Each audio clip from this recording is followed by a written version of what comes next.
Having seen Dr. Alex demonstrating the left tunnel catheter using the glide path catheter and the Stilett, which I mentioned earlier, I think you would be bold enough or good enough to do this. It is not difficult at all. Only thing, the few nuances which he mentioned, which I'll again try to touch on my next few minutes of talk.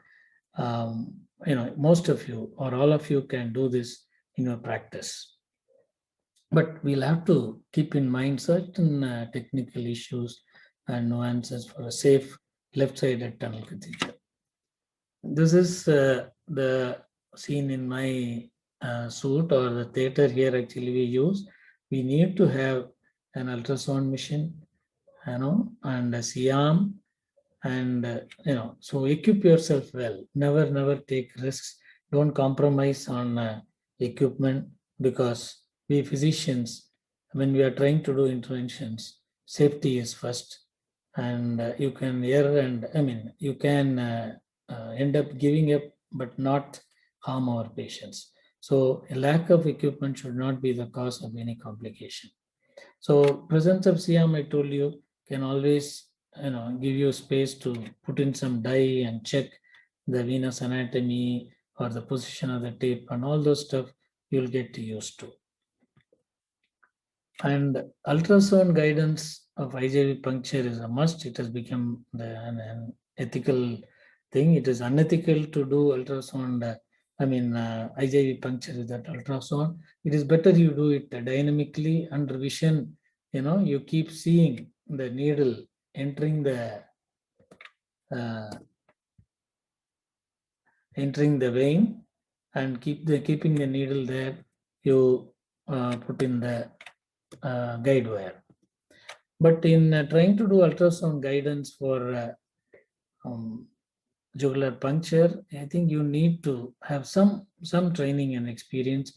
Many of nephrologists who are used to doing blind catheter, blind puncture efficiently, when they try to shift to ultrasound, they have some difficulty initially, because orientation, because when you're doing blindly, you are very careful about the surface anatomy, and you in what direction you should aim the needle and all that stuff, and many a times you are successful.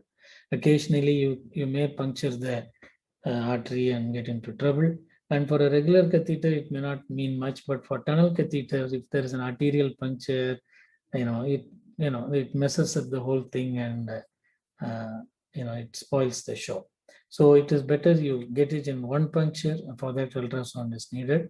One thing you'll have to be careful, you should be familiar with using ultrasound probes, and please realize that ultrasound probe, the ultrasound rays are there in limited direction, in limited plane. So if your needle is not there in that plane, then you may miss. See here, see, this is the needle, and this is the the ultrasound pulses, the rays going. If your needle is beyond that, this may not pick up. You see that in this picture, and the needle has gone beyond the ultrasound scope, and so it will pick up only up to this, and you'll think that the tip is here, and that way you may be more dangerous using ultrasound than by blind method, unless you are familiar with this. Same thing happens in renal biopsy. You see that you should know where the ultrasound rays will go and where it can pick up the needle. So you should be adept in handling the probe, making gentle sweeps and picking up the tip. Otherwise, the tip may go beyond what you think is there in the screen. And sometimes when trying to puncture the jugular, you will puncture nicely, but your guide wire wouldn't go.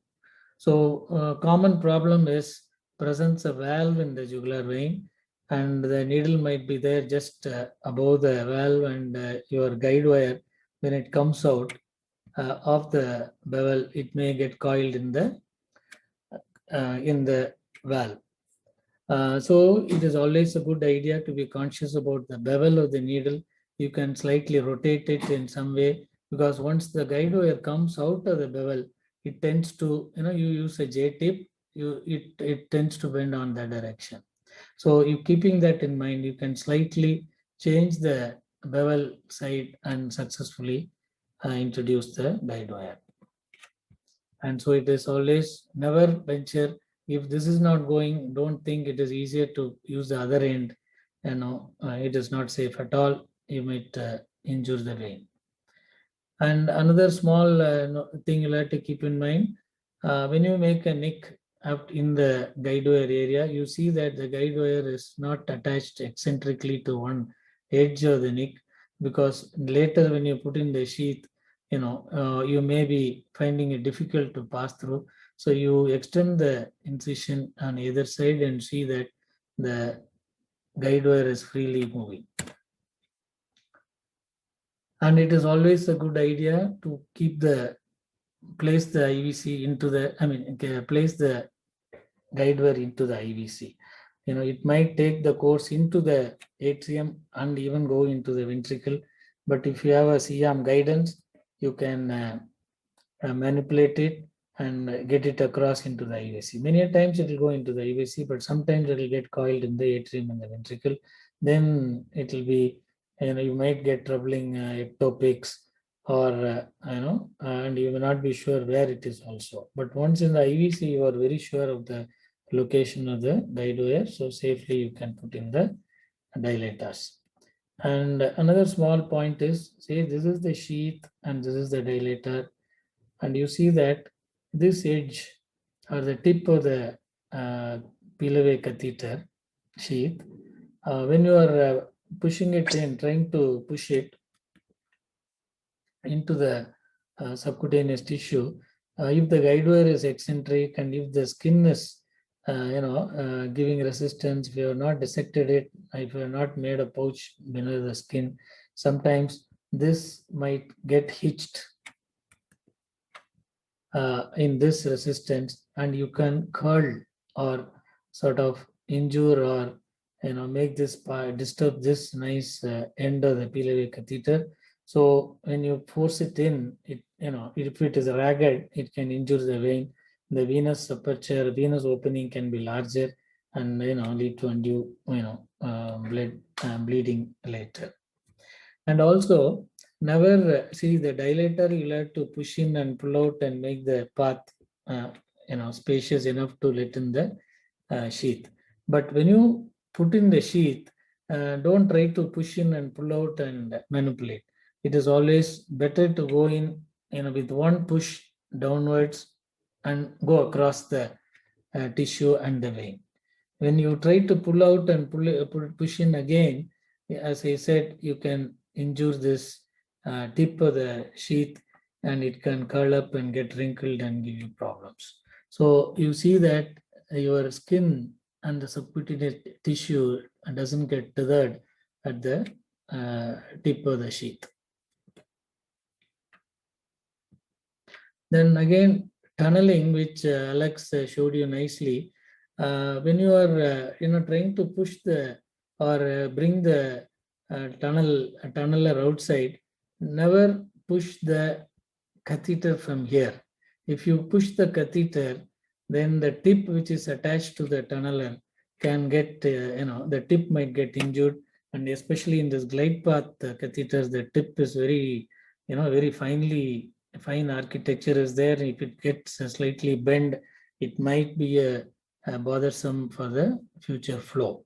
So always, you get hold of the plastic part and push it, and once the tip comes here of the plastic part, you hold that along with the metal rod and pull. Never try to push here. And this is the stillet which will take the guide wire I told you, which Alex demonstrated. And this is the fine tip of this new catheter, which is like the palindrome catheter. Both the arterial and venous are in the same level, but they have made it and designed it such a way that the mix-up of blood is very minimal. But this tip, which takes the guide wire, if you don't handle it carefully, then it can get slightly bent. Thereby the flow may be a problem. which we had, and in one instance we had a problem because fixing up the tunneler with the catheter tip, we weren't careful. So this is the step where which he showed you. You will have to gently fix it and see that this is not being turned or hitched against, or doesn't bend here once you jack it up.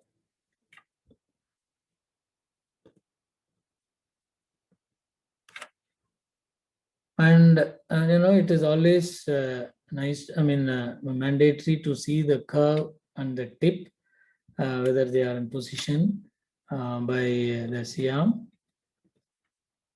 And this is the final position of the catheter, nicely kept, and it is in the right place.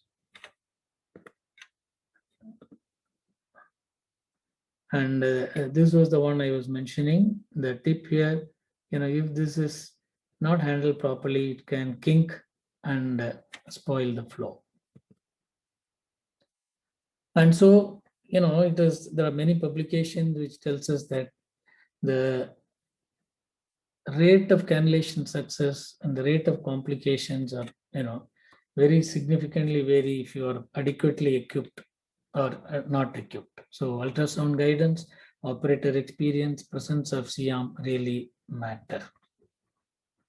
And this dynamic ultrasound guided venous access, which I showed you, again adds to the safety. And more importantly, I always advise one of the main mantras of interventional nephrology by nephrologists is to be, limiting the attempts. Never, go overboard. Never feel bad to give up or stop or call assistance, because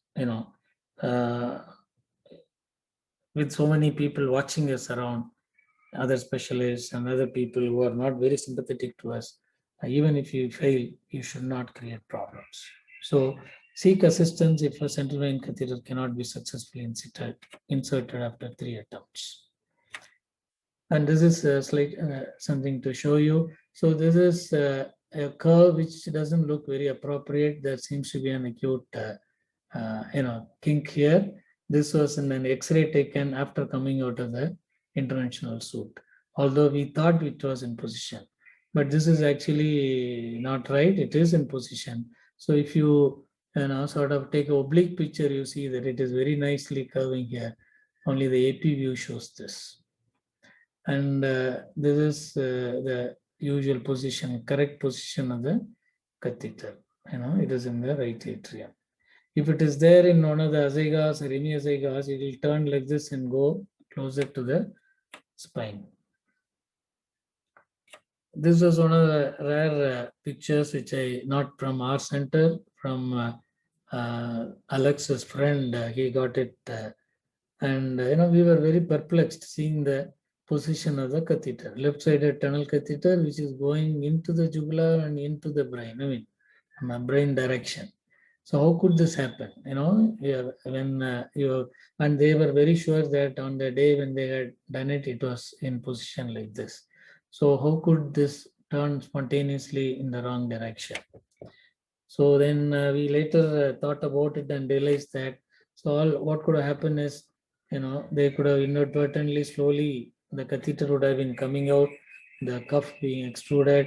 At some point, it would have come even beyond this. And so the catheter, we should have been lying like this, would have come up to this. Then suddenly it could have flipped up and gone here. And maybe the technician or somebody would have pushed back. So that is the only way it could be explained. So the only solution is to remove the catheter and save the patient, not to continue dialysis that way.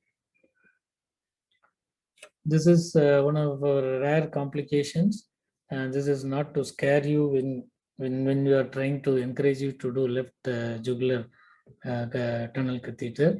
So in this case, we had difficulty of the guide wire. We were fumbling at this point. But having told you about the various curvatures in different planes, three-dimensional planes, I thought it was expected. So after some maneuvers, we could put in the catheter, the guide wire. But again, the guide wire had a funny twist here, funny turn here. Unlike this is the, the normal way you have this is a different patient. You see, this is the way it looks in a normal curvature. But here you see that there is a funny kink, sort of a twist to the guide wire. Then, but actually, when we pushed, went ahead with pushing the guide wire, it went straight down. It looked as though it was in the IVC. So we ventured to dilate it and put in the catheter also. Again, you see that this turn here is quite funny, and this was slightly turning medially, and this is the right atrium, but the flow was very good. So we thought we have got away, and maybe this is a peculiar anatomical variation in this patient. But when we tried to, luckily we didn't come away. We tried to push some dye and see where we were, whether we are in the right atrium. Actually, the dye has to collect in the right atrium like this to confirm that we are in the right atrium. But you see that when we injected, it was going straight downwards. This was actually the azygos vein, and you see the various branches also. But in an AP view, it looked as though it was in the right atrium, or only with the funny twist to the catheter. But this is we could, having seen that, we pulled back the catheter. We actually put in the guide wire again. We pulled back the catheter, then readjusted, and we got it in rightly. See, in our case, it was not very obvious. It was lying something like this, so we could have been easily cheated. But this is very obvious. This is a picture from some other place. The turn is very awkward, and it is definitely not in the right place. Anybody would know. You take a lateral picture, you see that the catheter is going posteriorly. It is in the azygos vein. So it goes, then from here it will come down. So when it comes down, it'll look as though it is in the IVC. That is why we got cheated initially. So this is a rightly placed catheter. You see how it lies. And if it were in the azygos, it will be like this. So yeah, this is giving the diaphragmatic picture. See, it is very peculiar that usually when trying to catheterize the left jugular, you have a tendency to enter the hemiazygos and get it here, but very unusual to go here and get into the azygos. So we managed it. But from right jugular, there are many reports, and Sampath also gave an example where there was a slight medial twist of the catheter, which prompted him to check and found that it was in the wrong place. And today he'll be also showing you another bad experience when there was persistence of left EVC. Very interesting case, and you'll be seeing it after this. The persistent left EVC. So thank you everybody who have joined this meeting today, the first one, and I'm sure future meetings may be even more compact and more targeted and useful. Demonstration would take only half the time, and the other half can be discussion on that topic or other problems you have faced in your centers. So I have thought of some topics and some people who are ready with their work on these areas, and we'll be seeing them in the future meetings. Presently, we are thinking we should have fixed days in a month, maybe the last Friday of every month. I think soon it will get settled. Presently, for now, I think the next meeting would be on the last Friday of May, and we'll come out to the topic and who is going to present. And I wish more of you find time. And I'm planning to put this presentation in the website so that people who have missed, who can see them again later whenever convenient. Thank you once again. I thank all the people who have joined today and made this forum a success. Thank you.